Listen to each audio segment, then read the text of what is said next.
Alam nyo ba meaning ng kaduo? Yan, yung kaduo nyo ngayon, nakakalaro nyo araw-araw.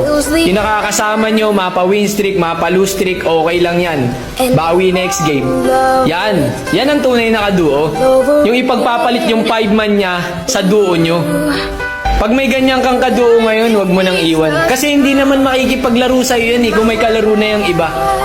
Sa dami ng nakaduo ko, walang tumagal. Lalo na yung naging high points na sila, wala na, hindi mo na sila makakausap. Hindi naman lahat ng kaduo permanente. Iiwan ka rin yan pagka tumaas yung rank niyan. Maniwala ka sa akin. At lalo na pagka gusto mo pa yung kaduo mo, tapos nasama dun sa malakas na core, ikaw tong si tank user. Wala kang kalaban-laban, di ba? Kasi hindi mo naman siya kayang buhatin sa duo. Kasi tank ka nga. Ipakita mo na ikaw yung the best. Magbata ka tol, wag kang matulog. Hintayin mo mag-wave si St. Peter sa'yo hanggang sa lumakas ka.